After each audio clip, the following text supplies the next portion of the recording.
Nina Darton of the New York Times calls this movie a good-natured potpourri of gags, funny bits, populist sentiment, and anti-intellectualism. Time Out calls it an acceptable time passer. And Desmond Ryan of the Philadelphia Inquirer calls it a comedy that belongs back on the drawing board. On this episode of Ruined Childhoods, we determine the fate of Back to School.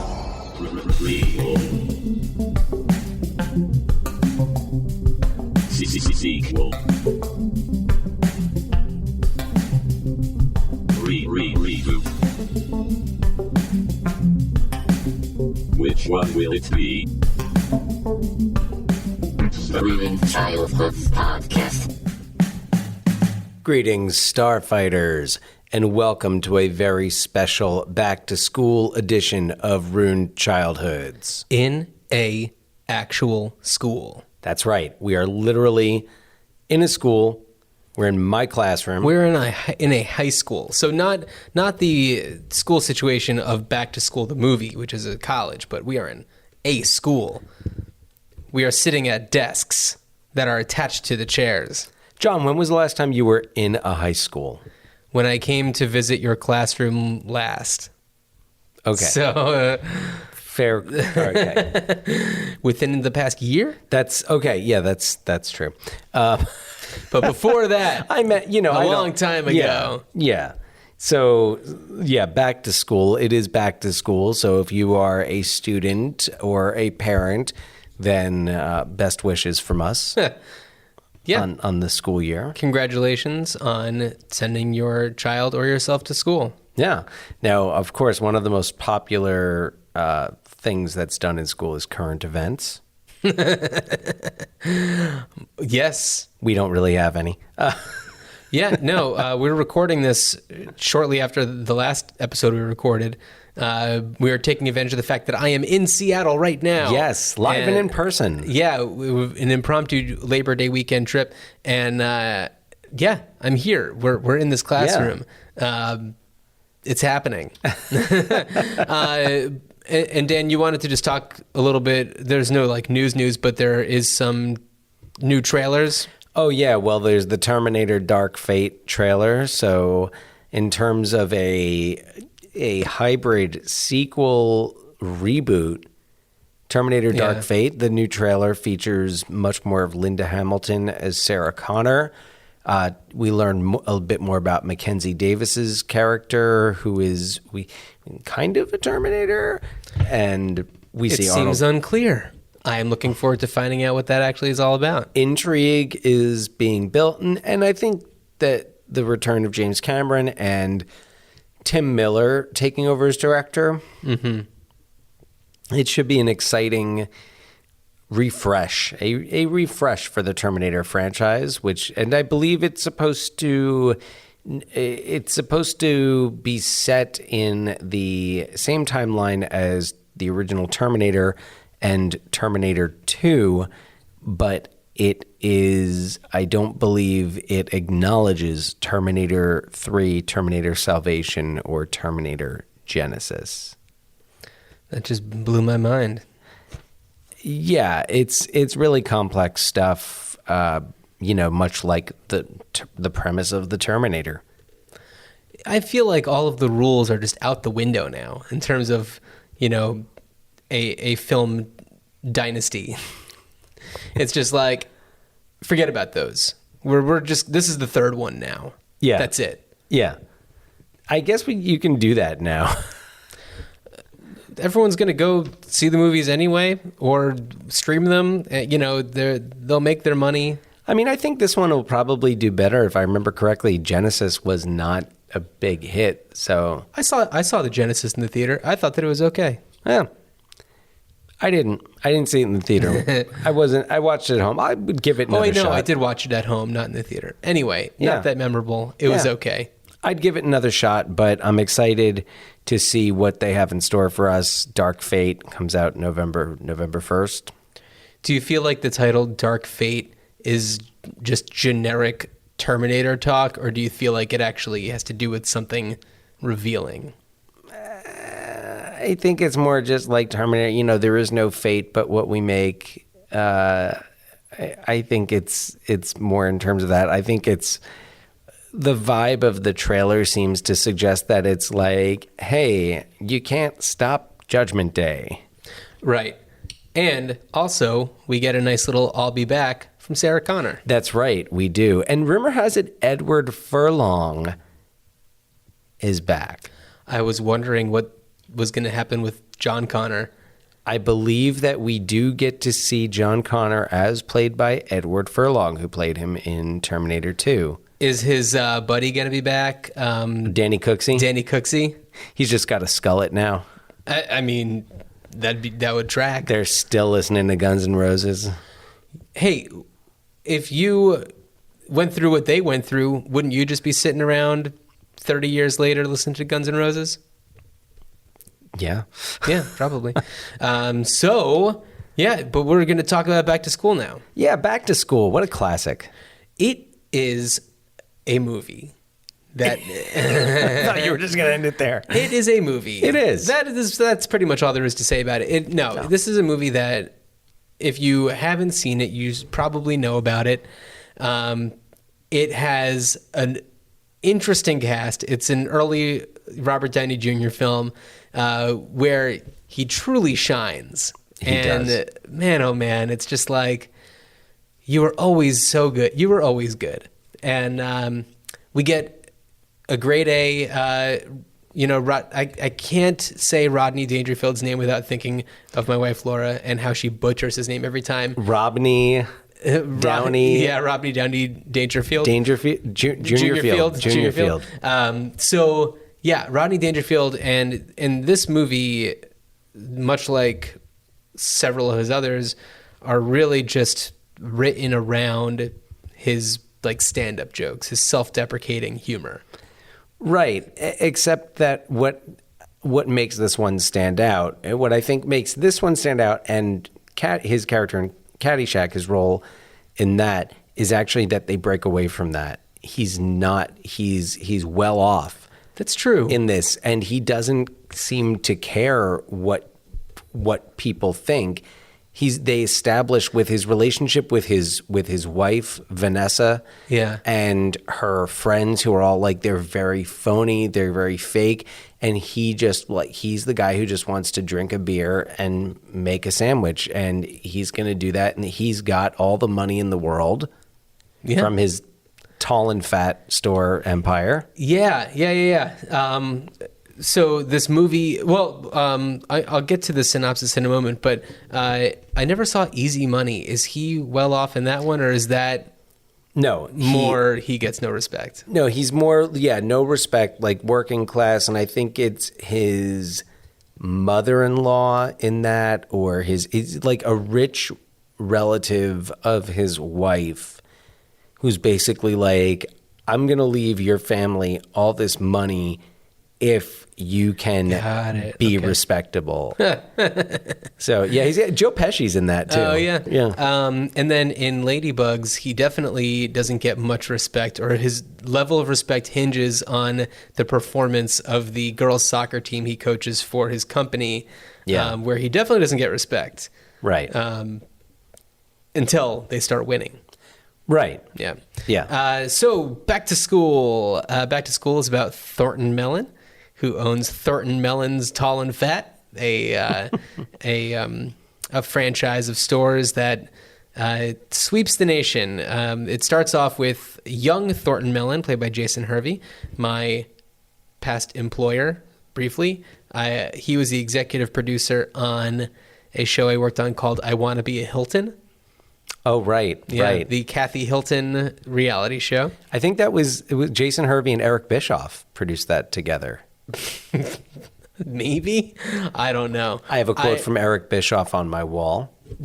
He says it often on his podcast, 83 Weeks. Oh. Context is king. Okay.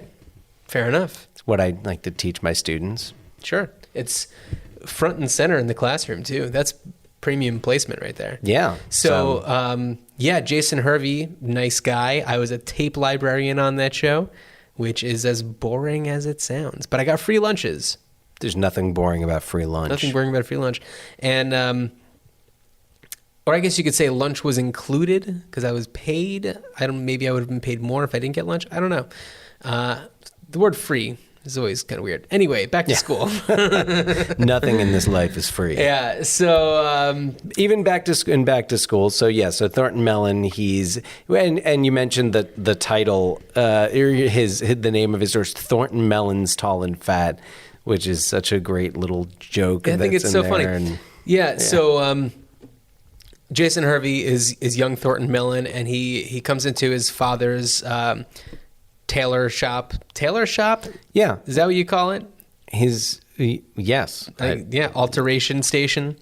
And he basically says like something about, wanting to work in the family business. And his father's like, no, you have to go to college and make something of yourself. Oh, because he comes home with a bad report card. Oh, is that what happens? Oh, yeah. And he definitely does the like Rodney Dangerfield, like collar tug at one point poorly. I didn't think that it was very convincing. Yeah, it was very much like that moment in the movie where you're like, oh, that must be young Rodney Dangerfield. Yeah, totally. Yeah. So if you're seeing it in the 80s. Yeah. Oh, that must be young. Yeah. That boy, he's going to be in the Wonder Years. That's the kid who had Pee-wee's bike. Yeah, that's true. That's true. What a career he had in films in that specific era. Anyway, in television. So as we then see in a montage of old style photographs, Thornton Mellon's Tall and Fat becomes the success it is, and then we kind of end up in a boardroom where he clearly is very smart. He's very business savvy. One of his advisors wants him to do something with one of his locations, and he's just like, no, let's keep it open another year, and blah, blah, blah, blah. And then they're just like, okay, yes. He's just got a great head for business. And when in this meeting, whenever there's proposals, there's the guy who's proposing the toy for the melon patch Kids. I think so, yeah. And it was because Cabbage Patch Kids were huge at the time when the movie came out, but Melon Patch Kids, instead of being adopted, they're abandoned. Yeah, he's like, let's run with it. Yeah. I don't know. It's he's clearly a successful guy, and he stars in his own commercials where he says, the big tagline is, the best way to look thin is to hang around people who are fatter than you are, which is super funny. Yeah, it's not the most sensitive movie. No, very frequently this movie makes you go, okay. Oh, the 80s. Yeah. Not a good time to be, well, I guess it's never a good time to not be a white male. But no, it was just, it was really not a good time to be anyone else. Yeah, right. Yeah, you got away with a lot if you were making a movie like this. Yeah. So he hops on a phone call with his son. I'm not going to go through the entire script, but through a phone call with his son Jason, who is in college, we learn that he is allegedly in a fraternity and on the diving team, and so proud his father is of him. And but he's dissuades Thornton Mellon of coming to visit. Was that a Little Lebowski achiever? I feel like the way you said that was, and yes, how proud we are, the way Julianne Moore says it. Oh my God. I just kind of am just absorbing all of these phrases and ways of saying things. So, oh boy, but it works. Yeah, no, I'm just not used to hearing somebody else just integrate Big Lebowski quotes into conversation. The Little Lebowski urban achievers really don't get the credit they deserve for all their accomplishments. So, then we have the dinner party at the Mellon Mansion where Thornton Mellon is celebrating his, I think, 5th anniversary with his wife, and it's with all of her, as you said, phony friends, and that's when he catches her smooching with Giorgio, who Actually, speaking of the Wonder Years, Giorgio is played by Robert Miranda, who was the gym teacher on the Wonder Years. Gym teacher? He was also in Innerspace, the cowboy. I was going to say, he's the cowboy in Innerspace. Yeah, he's the cowboy. We haven't talked about Innerspace, have we yet? No, we haven't talked about Innerspace. So, anyway, it catches him. He goes, "Oh, it's Adam and Evil," something like that. And everything he says is like a goof. And he's not surprised at all. Apparently, he's got a stack of Polaroids of the two of them canoodling. And when she approaches him that evening and says that she wants a divorce, after he acts out and starts like drinking a beer and, as you said, making a sandwich out of a loaf of bread and hors d'oeuvres. Scooping thing, and then when she brings over people to meet him right after he takes a huge bite of the sandwich and he just scoops it out of his mouth with his finger and goes, oh, it's a great scene. But it's more of that, slob versus snob humor that we have in Caddyshack and Easy Money. Yeah, totally. It's new money. It's, I don't know, a really fun character for Rodney Dangerfield to play, because you can believe that he, wasn't raised to be, of this stature. Right. Well, his character originally was supposed to be poor. Right. Yeah. It was Harold Ramis's idea to change it so that the character is well off. And it works. Realizing there's no other way he's going to be able to go back to school. Right. So, divorces the wife, like on the spot. He's got the papers already out there. And he decides that he's going to hop in the limo with his driver, Lou. Burt Young of the Rocky films. They go off to visit the son in college. And that's where things really take off. He is now back at a school. He is back to school. Well, although he really is not back to school. He's at a school. He is at a school. Yes. Finds his son Jason, but not before going into a random sorority house, thinking that it was his son's fraternity house. Yelling out his son's name and then opening up a shower curtain, because that's what you do when you visit your son at college as a surprise, and you walk in and your son is in the shower. Clearly, you just open the shower curtain. Yeah. I don't see what the problem is with that. And sure enough, there's a sorority girl in there, and she's just minding her own, getting freaked out that this old guy just opened up the shower curtain. So, a meaningless reason to include breasts in an 80s movie. Yeah. Kind of impressed that they kept a PG-13 rating, because I'm pretty sure there's a few F-bombs that get dropped along the way, too. The rules were still a little loose back then. Yeah, it was the Wild West of PG-13. So he finds his son in the dorms along with his roommate. Was it Derek Lutz? Derek Lutz. I was going to say Derek Lutz, and I was like, is it Derek Lutz? Or is it? I knew it was Lutz. Derek Lutz. Derek Lutz. Robert Downey Jr., the anti-authority, devil may care, I'm just going to disrupt everything kind of attitude. Just anarchist, bring the system down and stop privilege and bring... He's like a one-man Occupy Wall Street. Yeah, but he's a good friend. Absolutely. Grade A friend to his roommate, Jason. He's probably the character that I think has ages best. If you were going to I know we'll get to this part of the conversation, but if you were going to remake the movie, he's really one character that you wouldn't have to do much to change to have him fit into our world. Right. The only thing is that that was a time when having a different colored hair was shocking and crazy. Right. Now it's so regular. Yeah. Kids do it. It's not a thing anymore. But it's mostly his attitude. Yeah, the whole thing that he wore with the football helmet with the missile going through it. That was great. Yeah. He commits. I would not be surprised if something like that was his idea. He was on SNL at the time. That's right. Yeah. When they were shooting this. So Man, what a career. What a career he's had, Robert Downey Jr.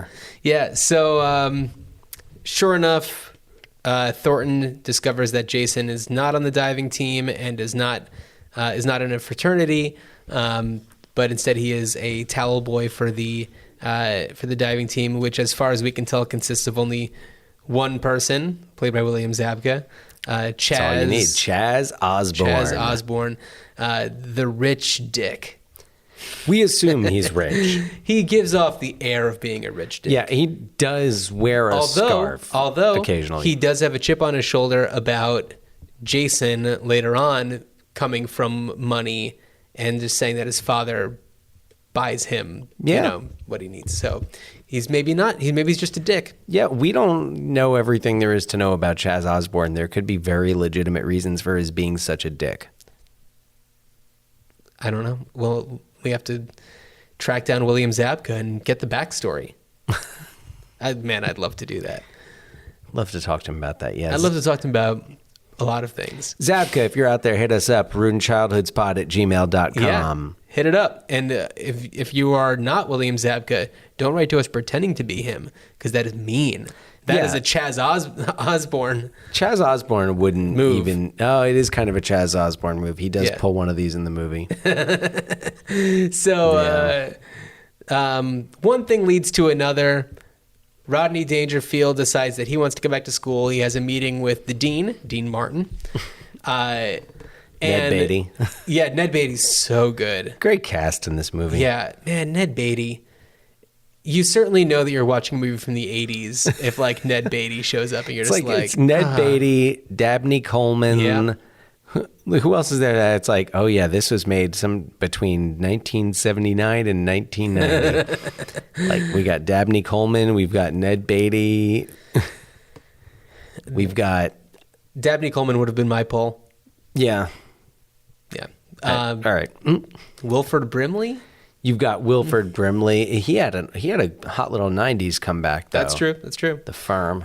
So anyway, we have set up the scene here. Thornton Mellon has decided to donate a very large sum of money to create the Thornton Mellon School of Business. In exchange, he will also be admitted as a student, which it's kind of like... The only reason why there is for him to do this is just to feel that sense of accomplishment. It's not going to change his career. Well, he does it to set an example for his son. That's true. Because his son tells him, he says, Dad, I'm going to drop out. And he's like, look, you never went to college and you're such a success. Right. So Thornton Mellon wants to do the right thing and be a good dad and set the right example. So, so that's what motivates him. He says, hey, fine, you're having a hard time. I'll have a hard time with you. Yeah. And hilarity ensues. Yeah. And some really off-color jokes. Some pretty off-color jokes, some pretty great, interesting sequences. The Twist and Shout, man, 1986 was the year of Twist and Shout. Ferris Bueller's Day Off. Like, at the same time, these two were out in the theaters together, and it was like you had the Beatles' Twist and Shout back on the charts, thanks to Ferris Bueller, but then also Rodney Dangerfield's, which was, I remember, popular. Yeah, I mean, I feel like I remember hearing it on the radio. Yeah. And this is pre-Rappin' Rodney. Oh, we didn't talk about Rover Dangerfield, his cartoon. We sure didn't talk about Rover Dangerfield. Nor shall we. No, I really have nothing to say. I never saw it. So no, I do actually remember hearing the Rodney Dangerfield Twist and Shout on the radio. Yeah. What radio stations were we listening to? Z100, baby. It's like Z100 PLJ. I mean, that was pretty much it. WPLJ shut down. Well, that would explain why I haven't heard anything about it since I was 11. Well, you also haven't lived in the New York area. That's also true. I mean, like, maybe not since you were 11, but not long after. Yeah, I guess so. So, we encounter... I'll just give a brief synopsis of the characters that we encounter. Mm-hmm. So we have, and I'm not going to mention their names because there's Philip, Philip Barbet, who's the business professor. He's the dean of the business He's school. the dean of the business school. He's played by Paxton Whitehead. Oh my God. British actor who and this is funny because there's a reference to this, but he was best known. He did like a whole run of like Sherlock Holmes movies, I think, for BBC. That makes sense to me. Well, it makes sense because at one point Rodney refers to him as Sherlock. Oh, does he really? Yeah. I didn't catch that, probably because I wasn't aware of this connection. No. It hit me as I was watching it. Yeah. So there's Philip Barbet, who has been seeing the literature professor, Dr. Diane Turner, played by Diane Turner. Sally Kellerman. Yeah, Sally Kellerman. Hot Lips. Or wait, was that Laura? No, Sally Kellerman, I think, was Hot Lips in the movie version of MASH. Oh, really? I think so. Cool. I didn't doubt that until just the second. And then there's the diving coach. He doesn't necessarily need to be named. Great character actor, though, Emmett Walsh. Yeah. Yeah. Who are we missing? Oh, there's Professor Turgison. Professor Turgison. Yeah, the history professor. Yeah, it's played by Sam Kinison. Sam Kinison, who's like a kind of a protege of Rodney Dangerfield. Yeah. Known for flying off the handle. Yep. And which he does so wonderfully in this movie. Wonderfully. And never noticed this before. Great set of teeth. Yeah. Yeah. Yeah. Great absolutely. set of teeth. Nice, and some great cameos. First of all, Edie McClurg. Edie McClurg is great. She's like it's the other way you know you're watching an 80s movie. Ferris Bueller's Day Off. Mm-hmm. Planes, Trains, and Automobiles. Yeah. Television, talking the Hogan family. Yeah, the Hogan family, Small Wonder. Small Wonder. Mm-hmm. Edie McClurg. Great. Wonderful. So you've got Edie McClurg. She's Thornton Mellon's like personal secretary. Yeah, she goes to class to take notes. Oh, lest we not forget Kurt Vonnegut. So that's kind of whereas this is one of my favorite movie cameos of all time. Yeah. And the jokes around it are great. The fact that he hires Kurt Vonnegut to come and write his paper, because eventually he starts partying so much that he just starts hiring people to do his work. Yeah. So he hires Kurt Vonnegut to write his paper on Kurt Vonnegut, and like submits the paper. He doesn't do well on the paper, and the reason is, she goes, Sally Kellerman goes, I don't know who wrote this paper, but they know nothing about Vonnegut. They clearly don't know anything about Kurt Vonnegut. Yeah. And then the cut to Rodney Dangerfield on the phone with Kurt Vonnegut, and he's like, and next time I'll call Robert Ludlum. Yeah, it's so good. That when Kurt Vonnegut opens up, like when he opens up the door and he's like, yes, I am Kurt Vonnegut. I am Kurt Vonnegut. Love Kurt Vonnegut. That was so good. Great cameo. Yeah, and so he parties so hard, he ends up just having other people do all of his homework. Meanwhile, he has formed a small relationship with Professor Turner. Turner? Yeah. Turner, Sally Kellerman. And she is also dating Paxton Whitehead. Philip. And, she's going with him. But it seems to be not exclusive in that, like, he knows that she is going out with Thornton Mellon. And I don't know. Yeah, well, yeah, he kind of, Thornton, Mellon kind of romances her. Yeah. Well, yeah, I mean, to her, he is everything that Philip isn't. Right. He's fun. He's adventurous. He's interesting. He's also smart. And in the first class that Thornton has with Philip, Philip's trying to teach stuff, and Thornton just keeps on telling him how it's wrong, and he's forgetting things, and he's missing stuff, and he isn't considering certain things. Well, Philip is teaching business from the very practical, very technical standpoint, and Thornton Mellon is someone he understands the reality of it. So as he's sitting there listening to Philip listing out like his budgeting, and Mellon is just thinking like, man, well, you got to budget some money to pay off the Teamsters. You have to save some money to pay off these people. To grease the politicians. Yeah, grease the local politicians. So, which puts off Philip, but it's the reality of it. Yeah.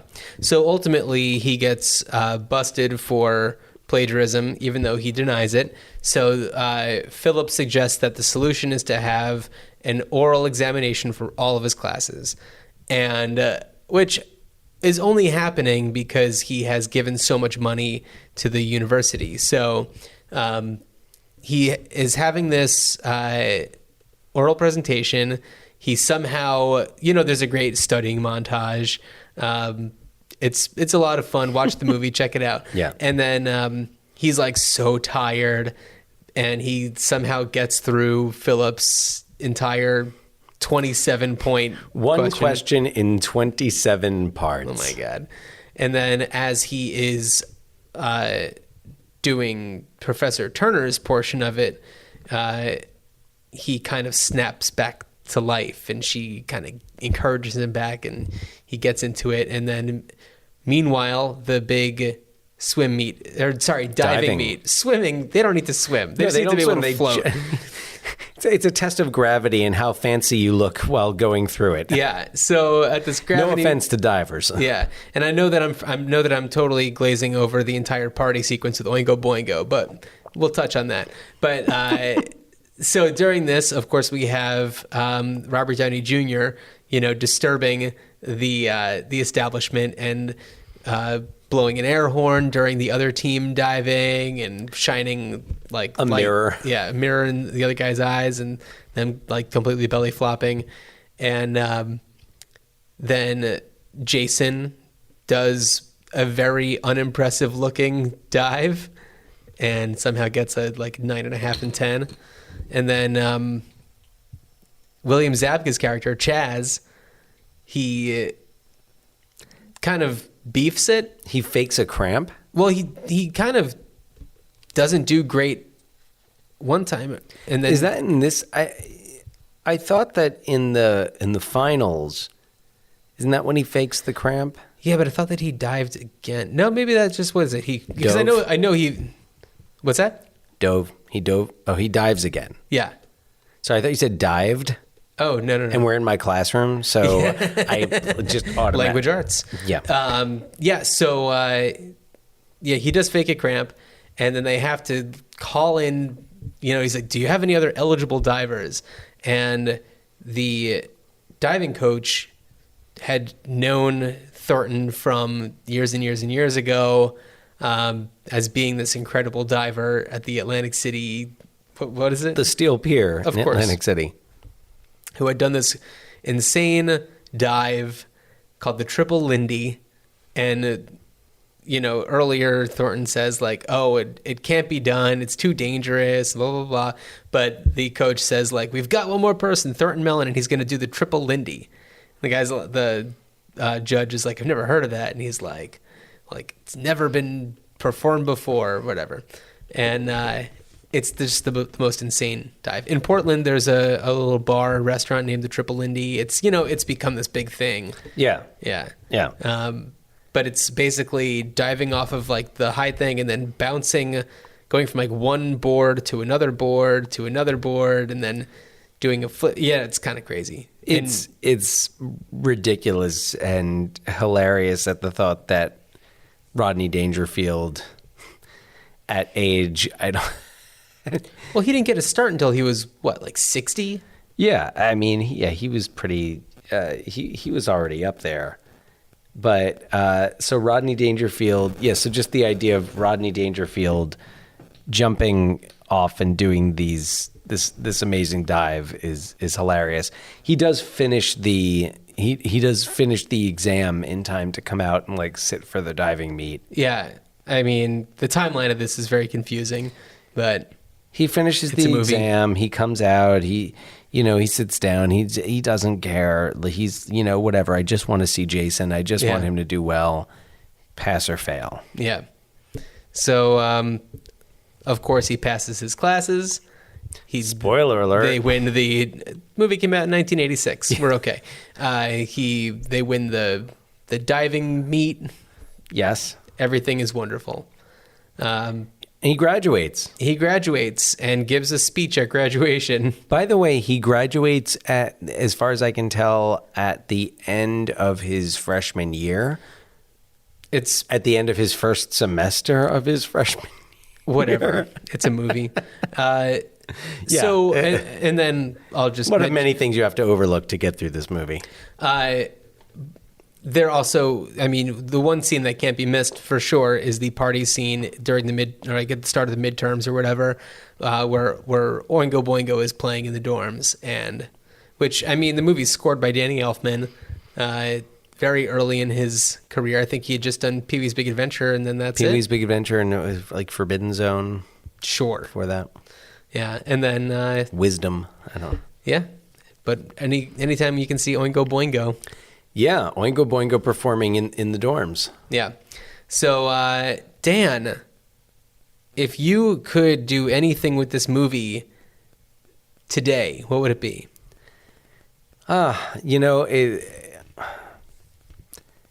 It's a tough question. First of all, I would have to rule out sequel. It's hard because you were talking about a movie that's developed around a star. So I think the question is, is there a star that would benefit from this type of movie, from this type of role, and I would say I would go with a remake. Mm-hmm. Because you can't really, you're not rebooting anything. It's just, and the sequel wouldn't work, and you can't, Keith Gordon doesn't act. I think he directs. Yeah. Now. So you don't gain anything. There's nothing to do. I'm a with director now. Yeah. I'm a director now, and I'm in love with you. He tells the girl that he met a week before that he's in love with her. Oh yeah, ridiculous. And then she's like, "I love you too," and it's like they've never talked for more than 2 seconds. Anyway, so I would do a remake, and I was trying to think of who could benefit from this type of project, who would be around the right age, and who would be able to make this successful with their personality. Yeah. So I thought about Eddie Murphy. Really? I thought about Eddie Murphy. It's like he's coming back. He's got to America. And the Dolomite. My Name is Dolomite, where he plays Rudy Ray Moore. Mm-hmm. So I feel like maybe we're around that time where he is coming back to school. Yeah. Where maybe he's going to be hosting SNL.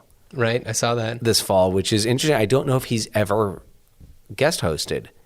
I don't think they've ever even been able to get him back for any of their specials. Yeah. So I think taking a star like Eddie Murphy, who's at the right age, totally believable that he'd have a son in college. 50s? Yeah. Yeah. And I think he could pull it off differently. I think you could do a lot of that same stuff where it's like, hey, a lot of the stuff your dad's doing is getting a lot of attention. I'm thinking of it almost as if you put a little bit of that Billy Madison DNA in there, where you have he's more into the reliving his youth part of going to school. But I think you could redo the Tall and Fat, and it would be for contemporary audiences. So I don't know if the Tall and Fat would really track as well. No, unless he was one of the clumps. Well, no. Well, I was trying to think. I was like, what could Eddie Murphy do? What would he do? What would he make work really well? And I was like, if it was a line of special type of suit, what if he had a store? What if it was all pimp suits? Zoot suits. Zoot suits. Yeah, I'm imagining Eddie Murphy. Yeah, just kind of pulling off doing the zoot suit thing, and I don't know. I think Eddie Murphy I like Eddie Murphy, and I feel like he's his own worst enemy. Oh yeah. When he gets too much creative control, I think things go, but I think his movies tend to go off track. Mm-hmm. But Eddie Murphy was a phenomenal star in the 80s and the 90s, and was the type of actor that you could build a film around. You could build a character And it almost around. didn't matter what the movie was. It was an Eddie Murphy movie. Right. Yeah. And I mean, he's great as Axel Foley. Yeah. In Beverly Hills Cop movies, but he's Prince Hakeem. He's got a brand, and I think if Eddie Murphy is ready to come back, then he's ready to come back to school. Oh my God. How about any of the other roles? What would you do? Any thoughts? I didn't really. Oh, the only other actor. There were a few other actors because I thought about all right, okay, who could Melissa McCarthy? I feel like she's just the name of someone who's really funny. Well, Dan, I think you're forgetting something. Melissa McCarthy basically did do this movie, Life of the Party. Oh, was that I didn't see that. I did. It's fun. It's a Melissa McCarthy movie, but it's essentially a back-to-school remake. Oh. It's an unofficial back-to-school remake. Yeah. So she's somebody who gets a divorce. Her daughter is in college. She goes to visit her daughter and gets the idea to go to school because she never went to school. And she parties all the... I mean, she's not a wealthy... there isn't that aspect to it, but it's essentially... all of those things. Oh. Maybe I should see that. It's fun. It's a good plane movie, okay, I would say. Yeah. Or just doing stuff while it's on in the background kind of movie. Okay. But it has its moments. There was one other actor, though, that I was thinking of, in addition to Eddie Murphy, who would be, I think, very funny, Samuel L. Jackson. No, that would be a different movie. I'd like it. I think a Samuel L. Jackson back to school would be really, really funny. So I was thinking of definitely remake. Mm-hmm. And it was just a matter of who do you put in it? And I couldn't really devote a lot of time to figuring out how it would be different. But I was thinking, I had a list of actors, but ultimately the one that I think would work the best would be Will Ferrell. I mean, it would be, although old school. Well, that's the thing. Yeah. Back to school, back to old school. I had some other names in here like Bryan Cranston and Jeff Goldblum. I thought Jeff Goldblum would be a really interesting one because that would really make it different. And then I was thinking for the Professor Turner role, maybe Gillian Anderson. Oh, wow. Great casting. And then as a diving coach, William Zabka. Yes. Yeah. And then as Turgison, one thing that I had three names in here, and I like them all equally for different reasons. Jason Mantzoukas, because he could pull off the same Sam Kinison-y, crazy person energy, but also bring it down. Mm-hmm. Billy Eichner, who's just fantastic. He's in the new Lion King. If you've seen Billy on the Street, he's got that frenetic energy. He's just Parks and Rec. His character on Parks and Rec. Oh my God. Yeah. I like the idea of Billy. I like the idea of Billy Eichner because it's the spirit of the original character, but Mantzoukas, I feel would be too close to Kinison. Well, the other one I was thinking is somebody who was kind of a protege of Sam Kinison, and that's Mark Maron. Oh, yeah. Just a thought. And then, did I have any other ones? Have you cast a Valerie Desmond? No, I didn't, because she's such a non-character. I don't know. In the original, yeah. I feel we need I think there's improvement that could be done for a remake. Yeah, I didn't think about a Jason or a Derek because I feel like I'm just not tapped into that generation. Although, who might be a good Derek is John Bass. John Bass was in the Baywatch remake, and he was also or the Baywatch adaptation. Yeah. Kind of. And I believe he's in the new Kobe Smolder show, Stumptown. Wait, hold on. I think I know. I think I read. He's kind of like a Josh Gaddy kind of person. Yeah. You know what I'm talking about. Yeah. I think he's really good. I think he's really funny. I think that he's punchy. As Derek. Yeah, as a Derek. Yeah. I maybe like for Jason, like a Miles Teller, somebody like that. Yeah, I mean, I guess you would need your Jason. I guess it would depend on who your Thornton is. So, but yeah, I guess I can't think of too many actors by name who are in that realm or in that that demographic, that age group. I do wish in my it is. Oh, go ahead. So for Dr. Barbet, I want to bring Alan Rickman back to life. Oh, and have him play Doctor. Yeah, I was watching that movie. I was just thinking, like, man, I love Paxton Whitehead, but oh my God, Alan Rickman would be so damn good. I would also love to see Ray Fiennes, but only as his character in Hail Caesar. Would that it were so simple. Oh my God, it's the greatest. Would that it were so simple. If you haven't seen that movie, just watch it for that scene. It's a fun movie. Hail Caesar is a fun movie all around. I know it's not one that ends up on like Coen Brothers top 10 lists, but it's Coen Brothers do films of the 40s. It is fun, but not in a Barton thing. No. Not seriously, yeah. No, but it's kind of just like an homage to, the styles of the films of the 40s. And Alden Ehrenreich has that scene with Ray Fiennes that is so funny. For Dean Martin, I had two thoughts. Stanley Tucci, George Wallace. I just think it'd be great to see George Wallace in more movies.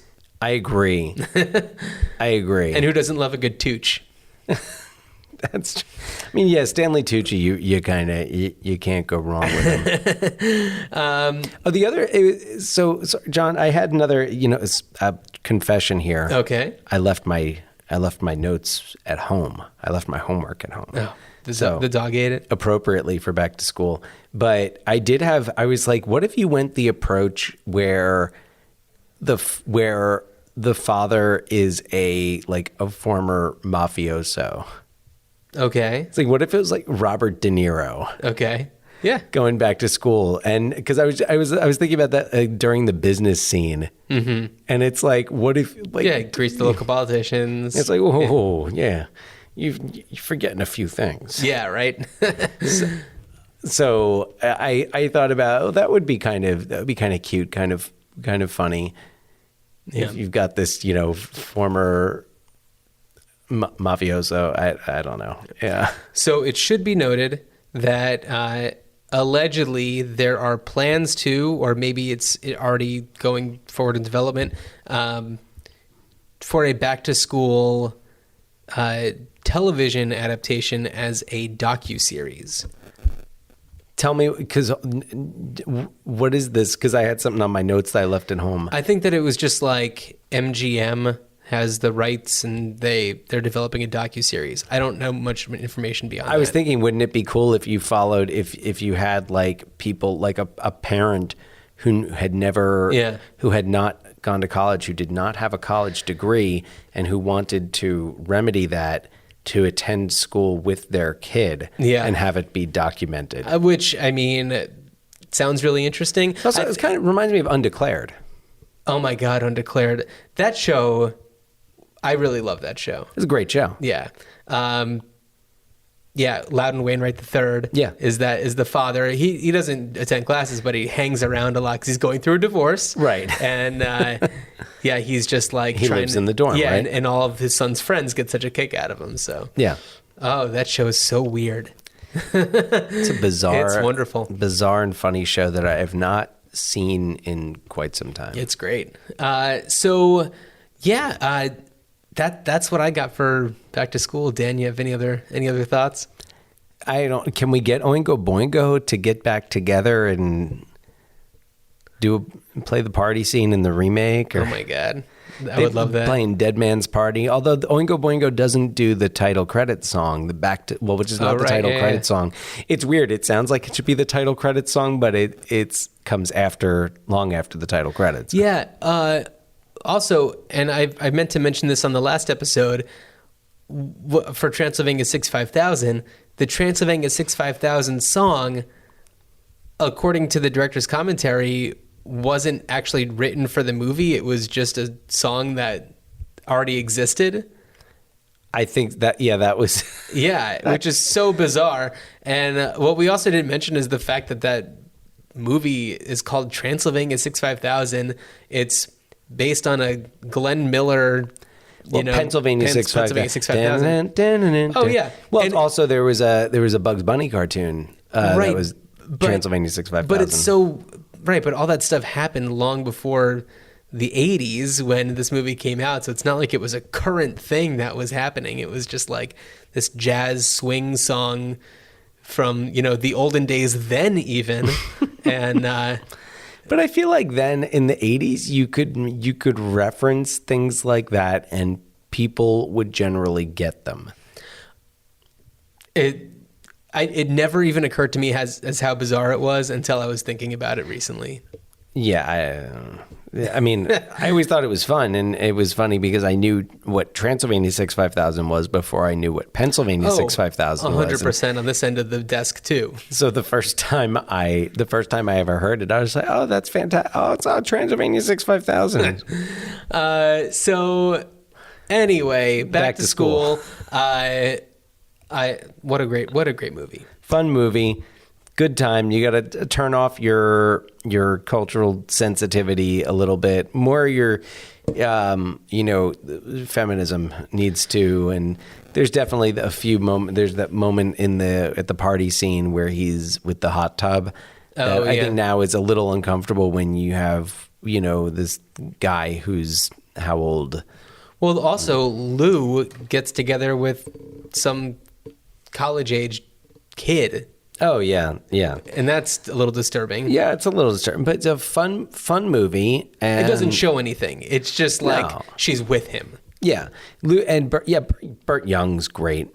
And very understated, especially compared to his role in the Rocky movies. But he's got a couple of nice scenes, especially he's got one scene with Jason where he kind of sets him straight. Yeah. It's a good movie. And he's got a great scene with Derek at the end when they're just sitting together in the bleachers. And that's when Derek is just like, no one ever heckles divers. Oh, yeah. Lou kind of respects that. He likes that about him. Yeah, he kind of just is on his side, which I like about that. It's just like Lou could easily be like, ugh, these dumb kids. But no, he's into it. It's a good movie. And I must say, the nostalgic in me anytime we get a chance to watch a movie that has the Orion logo at the beginning, I do. I'm happy to see that Orion is back in some way, shape, or form. Because if there was ever a remake of this, I would want that Orion logo. It was just, it was just such a part of growing up and seeing a lot of great classic movies. For sure. Yeah. And speaking of which, do you want to talk about what we're going to be doing on the next episode? All right. On the next episode, we'll be talking about 1987's Innerspace. If you could have heard our faces when we mentioned it earlier, we were just like, that's the next episode, right? Yes. That's what our faces made those noises, but you could not have you heard might them. have heard it.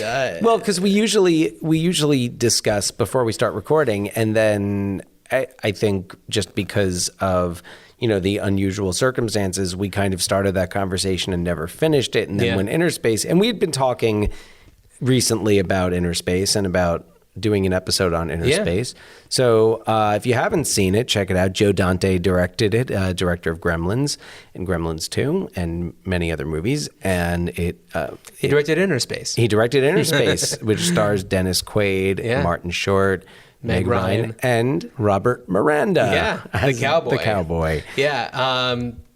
And oh my God, I'm blanking on his name. Kevin McCarthy. Kevin McCarthy. It goes on the tip of my tongue, but he's R.J. Fletcher from UHF. R.J. Fletcher from UHF. So such a great villain. I'm really excited to talk about Innerspace. Very excited to talk about Innerspace. Email us, ruinchildhoodspod@gmail.com. Follow us on Instagram @ruinchildhoodspod. Dan, you got anything else? Keith Gordon was in I Love Trouble, a 1994 box office disaster starring Julia Roberts and Nick Nolte. So that is 1 degree from Back to School to Lorenzo's Oil.